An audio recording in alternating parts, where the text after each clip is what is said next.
Korealainen iso, vahva ja aito maasturi. Rextonin saa 7-paikkaisena.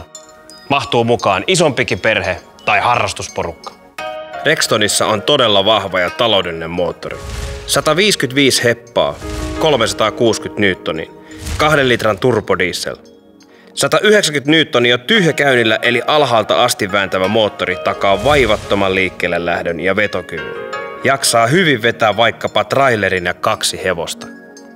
On muuten mahtavaa maavara tässä Rextonissa. Kokonaista 25 senttiä. Ei jää huonoilla metsäteillä heti kiinni pohjasta. Täältä keulalta löytyy isot ja tehokkaat valot. Aina vakiona sumuvalot, LED-päiväajovalot ja projektorityyppiset ajovalot. Rexton on korkea auto. Nämä kattokaiteet mukaan lukien peräti 184 senttiä korkeutta. Ei mikään pikkukirppu. Rextonin kylissä on alumiiniset ovien ylä- ja alapuoliset koristelistat ja kynnyslistat Rexton-tekstillä. Rextonin ohjaamo on todella hiljainen. Ja lisäksi täältä näkee hyvin muun liikenteen yli. Pystyy varautumaan tilanteisiin ennakoivasti. Eipä paista auringonvalo, häikäisysuoja ja taustapelin välistä ikävästi. Kätevä pieni yksityiskohta. Etuistuimet on saatavana sähkösäätöisenä ja näistä löytyy myös istuinlämmitin. Varmasti jokaiselle sopiva lämpötila. Sulakkeetkin on sijoitettu niin, että ne on tarvittaessa helppo vaihtaa. Ja tilaa täällä on runsaasti. Mahtuu pidempikin kuljettaja ja matkustaja istumaan suorassa. Täällä on muuten 3 kohdassa sisävalo. Luulisi sen riittävän myös matkustajien tarpeisiin. Rextonissa on nahkapäällysteinen lämmitettävä ohjauspyörä, jossa audio- ja Bluetooth-säätimet. Vakionopeuden säädin ihan omassa vivussa. Ja mittaristo on helppolukuinen ja siinä on katsetta rasittamaton väritys. Rexton on korkea, tilava, laadukas ja nykyaikainen. Tänne on helppo nousta ja poistua. Rextonissa on integroitu audiojärjestelmä, 6 kaiutinta, AUX ja USB-liitännät.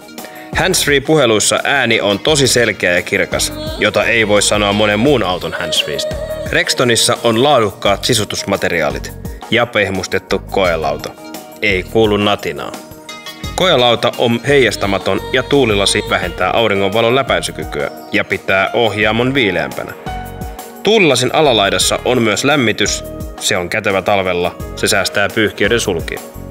Rextonissa on myös automaattinen ilmanlaadun valvonta ohjaamossa.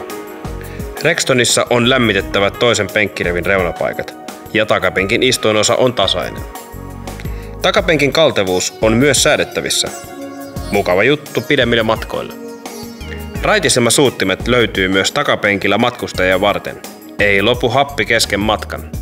Rextonissa on vielä 3. penkkirivi aina vakiona. Ja takapenkeillekin kulku on vaivatonta.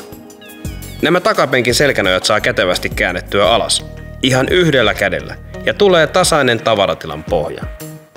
Rextonin tavaratila on todella suuri. 5-paikkaisena 1112 litraa. Ja kaikki takapenkit kaadettuna melkein 2,5 kuutiota. Ja tässä on aina vakiona peruutustutka taakse. Rexton on aito neliveto, joka voidaan muuttaa takavedoksi. Nelivedon ja takavedon välillä voidaan vaihdella ajon aikana.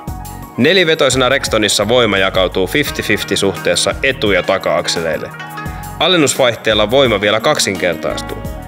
Kyllä tällä kehtaa mökkiteille päräyttää rospuuttoaikaankin. Tällä mennään eikä meinata. Kun kuulee hinnan, niin eihän tämä muuten maksa enempää kuin muutaman kerran maapallon ympäri kiertänyt Land Cruiser. SsangYong on Korean vanhin autonvalmistaja. Kokemusta yli 60 vuotta ja erikoistunut nelivetoisiin. Ja laadun kyllä näkee tuotteesta. Tämä Rexton on turvallinen ostos. Takuutakin myönnetään 5 vuotta ja vielä ilman kilometrirajaa.